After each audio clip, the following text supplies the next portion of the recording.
আসসালামু আলাইকুম। সবাই কেমন আছেন? আজকে আপনাদের জন্য নিয়ে এসেছি গ্রাম বাংলার ঐতিহ্যবাহী একটি নারিকেলের পিঠা। তো এগুলা হচ্ছে বিন্নি ধান থেকে বের করা চাল। এই চালগুলাকে ভালো করে বেজে ব্লেন্ডার করে নেব। ভালো করে মিহি করে নিতে হবে।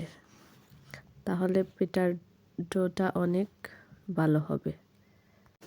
তো এখানে বাজার পর আমি ব্লেন্ডারে সব ভরে নিয়েছি ব্লেন্ডার করার জন্য।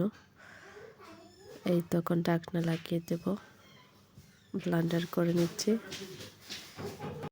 ব্লেন্ডার করার পর ঠিক এইভাবে করে নেব।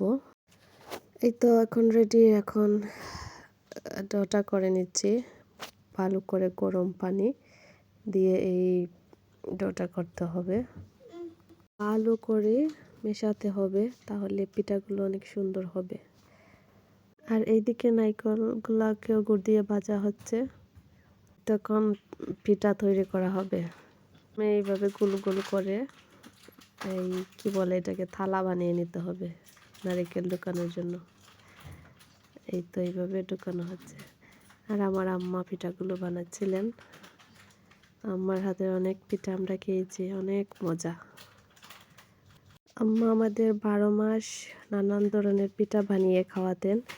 শীত আসলে তো আরো বেশি পিঠা খাওয়া হতো আমাদের। আমরাও অনেক পিঠা আম্মার কাছ থেকে বানানো শিখেছি। এইগুলো আম্মা আমাদের শিখিয়েছেন বানানো, আর খেতেও মাশাআল্লাহ এগুলা অনেক মজা। যারা খেয়েছেন তারা আসলে বুঝবেন এগুলার স্বাদ আসলে কেমন, মুখে লেগে থাকার মতো।